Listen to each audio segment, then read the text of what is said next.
So మీరు కాళేశ్వరం మీద మాట్లాడుతూ ఉన్నారు. మొన్న ఒక సంచలనమైనటువంటి వ్యాఖ్యలు కూడా చేశారు. అసలు కాళేశ్వరంలో అంటే మేడిగడ్డలో ఆ 2 పియర్స్ కుంగిన దగ్గర ఫస్ట్ ఎక్కడైతే స్టార్ట్ కావాలనో ఏది కేసు నమోదైన కాడ నుంచి ఏ విచారణ అయినా స్టార్ట్ అవుతుంది.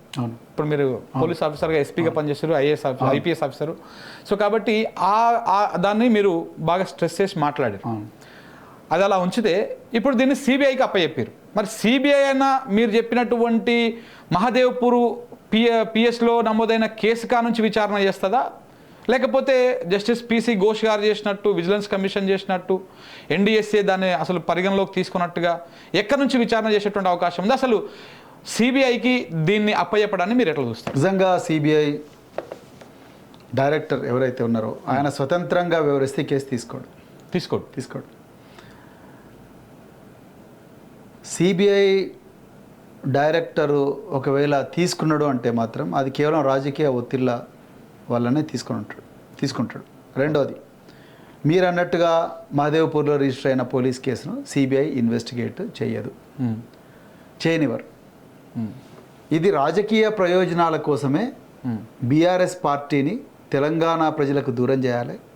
తెలంగాణ ప్రజలకు ఏకైక గొంతుకగా ఉన్న కేసీఆర్, బీఆర్ఎస్ పార్టీ వీళ్ళందరినీ కూడా సైలెన్స్ చేయాలి, వీళ్ళ గొంతు నొక్కాలి, తెలంగాణను మళ్ళీ అభివృద్ధికి దూరం చేయాలన్న ఒక కుట్రతోని తెలంగాణను ఎప్పుడు ఢిల్లీకి దాసోహంగా ఉంచాలి, లేకపోతే పక్కనుండే ఆంధ్రప్రదేశ్లో ఉండే పెట్టుబడిదారులకు దాసోహంగా ఉంచాలన్న కుట్రతోనే ఈరోజు ఎన్డీఏలో భాగస్వామి ఉన్న చంద్రబాబు నాయుడు, ఆయన ఏజెంట్గా ఉన్న రేవంత్ రెడ్డి, ఎప్పటి నుంచో తెలంగాణ మీద ఒక కన్నేసిన నరేంద్ర మోడీ, అమిత్ షాలు వీళ్ళు చేస్తున్న ఒక గొప్ప బృహత్తర పన్నాగంలో భాగంగానే ఇది జరిగింది తప్ప ఈ మహదేవ్పూర్ పోలీస్ స్టేషన్లో జరిగిన 174/2023 అనే కేసు ఏదైతే ఉందో ఆ కేసును ఇన్వెస్టిగేట్ వీళ్ళు చెయ్యరు. దాన్ని ముట్టుకోరు నిజంగా. మీరు ఒక ఆఫీసర్గా చెప్పండి, అంటే మీరు ఐపీఎస్ ఆఫీసర్గా పనిచేశారు, మీరు అడిషనల్ డీజీ స్థాయిలో రిటైర్ అయ్యారు. అయితే ఇప్పుడు మీరు సిబిఐ కేసు తీసుకుంటే బేసికల్లీ ఎక్కడి నుంచి స్టార్ట్ చేయాలి? అంటే ఈ కేసును ఇక్కడ నుంచే స్టార్ట్ చేయాలనా, లేకపోతే పొలిటికల్ ఆరోపణలు జరుగుతున్నట్టు అక్కడ నుంచి స్టార్ట్ చేస్తారు? ఎట్లా స్టార్ట్ చేస్తారు? సిబిఐకి వాళ్ళు ఇచ్చే రెఫరెన్స్ పినాక ఘోష్ కమిషన్ రిపోర్ట్ని బేస్గా తీసుకుంటారు. సిబిఐ పినాక ఘోష్ కమిషన్ రిఫరెన్స్గా తీసుకొని దాంట్లో ఉన్న టర్మ్స్ ఆఫ్ రెఫరెన్స్నే పునాదిగా తీసుకొని సిబిఐలో ఇన్వెస్టిగేట్ చేయాలి. సో ఇప్పుడు పినాక ఘోష్ కమిషన్లో టర్మ్స్ ఆఫ్ రెఫరెన్స్ ఏమున్నాయో చూడాలి. ఓకే, 14/3/2024 నాడు ఇప్పుడున్న ఇరిగేషన్ శాఖ సెక్రటరీ రాహుల్ బొజ్జా గారు ఒక జీవో ఇష్యూ చేసిండ్రు ముఖ్యమంత్రి ఆదేశాలతో. ఆ జీవోలో టర్మ్స్ ఆఫ్ రెఫరెన్స్ ఏమున్నాయి? Kaleshwaram project lift irrigation scheme planning, design, ఎగ్జిక్యూషన్లో ఏమైనా లోపాలు ఉన్నాయా? First point. రెండవది, కాళేశ్వరం లిఫ్ట్ ఇరిగేషన్ స్కీమ్ ప్రాజెక్ట్లో ఆపరేషన్ అండ్ మెయింటెనెన్స్లో ఇర్రెగ్యులారిటీస్, నెగ్లిజెన్స్ ఏమైనా ఉన్నాయా?